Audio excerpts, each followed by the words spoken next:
గత 24 గంటల్లో ప్రపంచంలో జరిగిన గందరగోళం మీరు ఇమాజిన్ కూడా చేయలేరు. భయ్యా యుద్ధం వల్ల కదా అంటారు. అది కాదు, యుద్ధం జరుగుతూనే ఉంది, అది పక్కన పెట్టండి. పెద్ద పెద్ద దేశాల రాష్ట్రాధ్యక్షులు కెమెరా ముందుకు వచ్చి తమ దేశ ప్రజలకు నేరుగా మెసేజ్ ఇవ్వడం మొదలుపెట్టారు. అదే అందరినీ షాక్ చేసింది. ఉదయమే డొనాల్డ్ ట్రంప్ కూడా అదే పనిచేశాడు. ఈ మనిషి మనకర్థమవడం లేదు. ఒకరోజంటాడు మేం మాట్లాడుతున్నాం, మరో రోజంటాడు లేదు మేం పోరాడుతున్నాం, మరో రోజంటాడు మేం గెలిచాం, మళ్ళీ అంటాడు గ్రౌండ్ ట్రూప్స్ దింపాం, చుట్టుముట్టాం, న్యూక్లియర్ ఫెసిలిటీస్ డెస్ట్రాయ్ చేశామంటాడు, మళ్ళీ అంటాడు లేదు ఇంకా డెస్ట్రాయ్ చెయ్యాలి, ఇంకా గట్టిగా కొడతాం. భయ్యా చెప్పేదేమిటో చెప్పు, చెప్పాలంటే జల్దీ చెప్పు. ప్రపంచం మొత్తం ఎక్స్పర్ట్స్ అంటున్నారు ఈ యుద్ధం త్వరగా ఆగకపోతే ఇంకా పెద్ద గొడవ అవుతుందని. అందుకే ముందు కొంచెం ఇంపార్టెంట్ క్యాల్కులేషన్ చెప్తాను. అమెరికా 50,000 సైనికులతో ఇరాన్ని స్ట్రెయిట్ ఆఫ్ హార్ముజ్ దగ్గర చుట్టుముట్టిందని చెప్తున్నారు. కానీ ఆ స్ట్రెయిట్ ఆఫ్ హార్ముజ్ పూర్తిగా క్లియర్ చేయడానికి కూడా 4 to 6 వీక్స్ పడుతుందని ఎక్స్పర్ట్స్ అంటున్నారు. అప్పటికి చమురు ధరలు మరింత పెరిగిపోతాయి, గ్లోబల్ రిసెషన్ మొదలవుతుంది, ఎకానమీ స్లోడౌన్ అవుతుంది. ఇంకా ముఖ్యమైన విషయమేమిటంటే అమెరికా దగ్గర 50,000 సైనికులున్నారు, ఇరాన్ దగ్గర 5 లక్షల సైనికులున్నారు. 5 lakh వర్సెస్ 50,000. అంతేకాదు, ఇరాన్ జియోగ్రఫీ ఇరాక్ లాంటిది కాదు, ఇరాక్ కంటే 5 రెట్లు పెద్ద దేశం. అండర్ గ్రౌండ్లో వాళ్లు ఏమి నిర్మించారో మీరు ఎక్స్పెక్ట్ కూడా చేయలేరు. ఎయిర్ స్ట్రైక్స్లో ఇజ్రాయిల్ మరియు అమెరికా టాప్ ర్యాంక్లో ఉన్నాయి. వాటినే ఇరాన్ నాకు నానబెట్టింది. గ్రౌండ్లో దిగితే పరిస్థితి మరింత కష్టంగా ఉంటుంది. పైగా ఇజ్రాయెల్ స్పష్టంగా చెప్పేసింది, మేం ఒక్క సైనికుణ్ణి గ్రౌండ్కి పంపించాం, మీకు లడాలంటే లడండి అంటే అమెరికా ఒంటరిగా పోరాడాలి. గ్రౌండ్ ట్రూప్స్ దింపినా 6 నుండి 12 వారాలు పడుతుంది.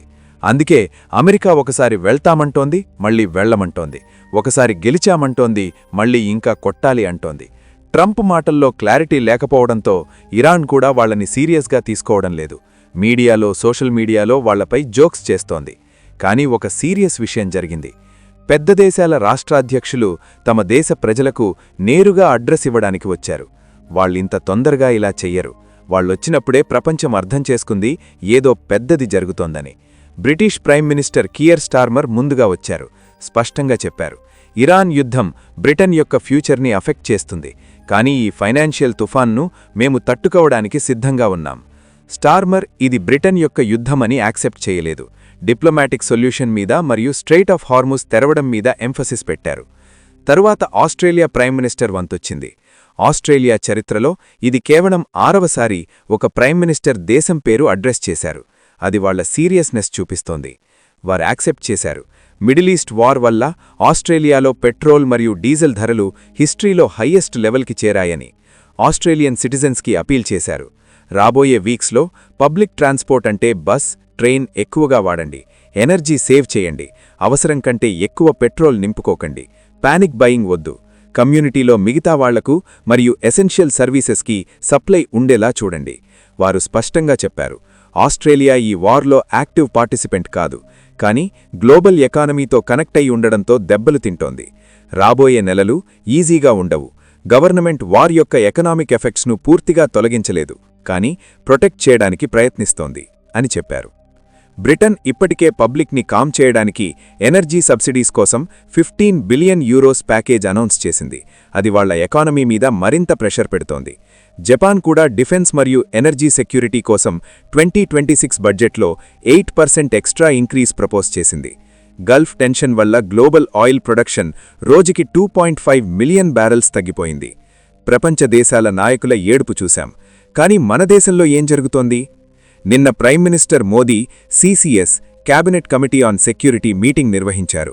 ఇది సంకేతమిస్తోంది భారత్ పోస్ట్ వార్ సిచ్యువేషన్ కోసం సిద్ధపడుతోందని.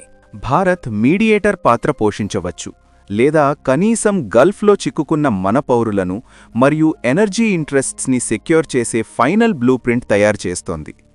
మన ముందు 2 పాసిబిలిటీస్ ఉన్నాయి. మొదటిది, ఇరాన్ స్ట్రెయిట్ ఆఫ్ హోర్ముజ్ తెరిస్తే ట్రంప్ దాన్ని తన పెద్ద డిప్లొమాటిక్ విక్టరీగా ప్రెజెంట్ చేసి ఆర్మీ వెనక్కి పిలుస్తాడు. ప్రపంచం మళ్లీ నార్మల్గా నడుస్తుంది. ఇది జరిగే పాసిబిలిటీ ఉంది, కానీ ట్రంప్ అంత అదుపులో మాట్లాడతాడా? అది అనుమానమే. రెండవది, ఏప్రిల్ 6 వరకు ఎలాంటి డీల్ కుదరకపోతే ట్రంప్ ఇరాన్ యొక్క బేసిక్ ఇన్ఫ్రాస్ట్రక్చర్ మరియు న్యూక్లియర్ లొకేషన్స్ మీద ఫైనల్ బ్లో ఆర్డర్ ఇవ్వగలడు. తర్వాత అమెరికా అక్కడి నుండి పూర్తిగా వెళ్ళిపోతుంది. ఇలా జరిగితే కేవలం మనకు మాత్రమే కాదు, ప్రపంచం మొత్తానికి కష్టం. అమెరికా ఎనర్జీ సర్ప్లస్ దేశం. వాళ్ల దగ్గర పుష్కలంగా ఆయిల్ ఉంది. రిన్యూవబుల్ రీసోర్సెస్ కూడా చాలా ఉన్నాయి. ట్రంప్ వాళ్ల స్టేట్మెంట్స్తో మార్కెట్ని మ్యానిపులేట్ చేసి అమెరికన్ కంపెనీస్కి లాభం చేకూరుస్తున్నాడు. వాళ్లకు పెద్దగా ఏమీ కాదు, కానీ మిగతా ప్రపంచం న్యూక్లియర్ ఆఫ్టర్ ఎఫెక్ట్స్తో పోరాడాల్సి వస్తుంది. గ్లోబల్ ఎనర్జీ రీసోర్సెస్కి ఇది మోస్ట్ ఛాలెంజింగ్ ఫేజ్ అవుతుంది. మనకు సమస్యలు ఇంకాస్త ఎక్కువే. క్రూడ్ ఆయిల్ ధరలు పెరుగుతాయి, ఫర్టిలైజర్స్ కొరత వస్తుంది, గల్ఫ్ దేశాల నుండి వచ్చే రెమిటెన్సెస్ తగ్గిపోతాయి. అతిపెద్ద సమస్య సప్లై చైన్. హోర్ముజ్ మార్గం చాలా కాలం బంద్ అయితే మన దేశంలో పెట్రోల్ డీజిల్ ధరలు 20 నుండి 25% వరకు పెరగవచ్చు. కానీ భారత్ ప్రిపరేషన్ పూర్తిగా సిద్ధంగా ఉంది. సెంట్రల్ గవర్నమెంట్ పెట్రోల్ మీద ₹3, డీజిల్ మీద ₹13 డ్యూటీ తగ్గించింది. దానివల్ల ఆయిల్ కంపెనీస్ ప్రాఫిట్ చేసుకుంటూనే ధరలు కొంచెం కంట్రోల్లో ఉంటాయి. సిసిఎస్ స్ట్రాటజీ ఏమిటంటే ఫర్టిలైజర్స్కి ఆప్టిమల్ సోర్సెస్ వెతకడం, న్యూ ఎక్స్పోర్ట్ డెస్టినేషన్స్ ఫైండ్ చేయడం, హోర్డింగ్ ఆపడానికి స్టేట్ గవర్నమెంట్స్తో coordination, whole of government approach, central మరియు స్టేట్ అన్ని గవర్నమెంట్స్ ఒకే ఎంటిటీలా పనిచేయడం. భారత్ ఏ గ్రూప్ యొక్క సైడ్ కూడా తీసుకోలేదు, అటానమీ మెయింటైన్ చేసింది. దానివల్ల ఫ్యూచర్లో రీకన్స్ట్రక్షన్ పనుల్లో పెద్ద రోల్ పోషించగలదు. ఈ స్ట్రాటజీ వల్లే ఇప్పుడు ప్రపంచంలో ఏ దేశంతోనైనా డిప్లొమాటిక్ రిలేషన్స్ పెట్టుకోగలుగుతున్నాం. ఎక్స్పర్ట్స్ అంటున్నారు, భారత్ చాలా డీల్స్ మరియు కొత్త రూట్స్ క్వయట్లీ ఫైనలైజ్ చేసుకుంటోంది. ప్రపంచం చేయలేకపోతున్న పనులు మనం చేయబోతున్నాం, చాలా నిదానంగా, శ్రద్ధం లేకుండా. సమ్మరీగా చెప్పాలంటే ప్రపంచం మొత్తం ఈ గొడవ మరియు కన్ఫ్యూజన్ అన్నీ ఆగిపోవాలని కోరుకుంటోంది. కానీ ఈ యుద్ధం మొదలుపెట్టింది అమెరికా. ఇప్పటి కన్ఫ్యూజన్కి కారణం కూడా అమెరికానే. ఎందుకంటే ట్రంప్ ఒక నిమిషం వచ్చంటాడు, ఇరాన్తో మాట్లాడుతున్నాం, వాళ్లు సరెండర్ చేస్తున్నారు, స్ట్రెయిట్ ఆఫ్ హోర్ముజ్ తెరుస్తారు. మరో నిమిషం అంటాడు, లేదు, మేము మిలిటరీని చుట్టూ మొహరించాం. ఒకవైపు అంటాడు, న్యూక్లియర్ ఫెసిలిటీస్ డెస్ట్రాయ్ చేశాం. మళ్ళీ అంటాడు, లేదు, ఇంకా డెస్ట్రాయ్ చెయ్యాలి. మాట్లాడుతున్నావా లేదా పోరాడుతున్నావా, ముందు క్లియర్ చేయి. రెజీమ్ చేంజ్ కోసం రాలేదు అంటాడు. మళ్ళీ అంటాడు, వాళ్ల టాప్ లీడర్షిప్ చనిపోయింది కాబట్టి రెజీమ్ చేంజ్ అయిపోయింది. ట్రంప్ స్టేట్మెంట్స్ ప్రపంచాన్ని కన్ఫ్యూజ్ చేశాయి, అమెరికన్లను కూడా కన్ఫ్యూజ్ చేశాయి.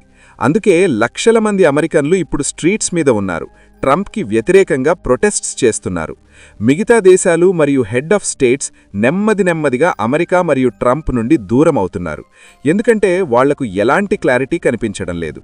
వాళ్ల ప్రజలు తమ గవర్నమెంట్స్ని అడుగుతున్నారు, మన ప్రిపరేషన్ ఏమిటి, మన కంట్రీ రెడీగా ఉందా? అందుకే నిన్న పెద్ద దేశాల హెడ్ ఆఫ్ స్టేట్స్ కెమెరా ముందుకు వచ్చి ప్రజలతో మాట్లాడారు. మేము ఎలా ప్రిపేర్గా ఉన్నాం, మన దగ్గర ఏం జరుగుతోందో అది చెప్పడానికి వచ్చాం అని చెప్పారు. వాళ్లు కెమెరా ముందుకు వచ్చినప్పుడు ఏదో పెద్ద గొడవ వస్తోంది అని ప్రపంచమంతా అనుకుంది. భారత్లో కూడా ఎమర్జెన్సీ మీటింగ్స్ జరిగాయి. త్వరలో ఇంపార్టెంట్ అనౌన్స్మెంట్స్ రావచ్చు. కానీ మీకొక విషయం చెప్పాలనుకుంటున్నాను, కన్ఫ్యూజన్లో పడకండి, పానిక్ చెయ్యకండి. అఫీషియల్ సోర్సెస్ నుండి వచ్చే ఇన్ఫర్మేషన్ మాత్రమే నమ్మండి.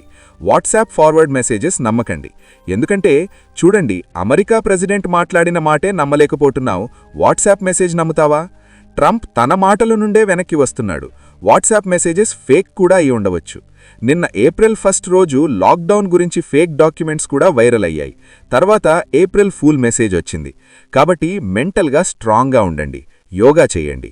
ఈ సిచ్యువేషన్ గురించి మీ ఒపీనియన్ ఏమిటి? ట్రంప్ గురించి ఏం చెప్పాలనుకుంటున్నారు? కామెంట్ సెక్షన్లో చెప్పండి. జై హింద్.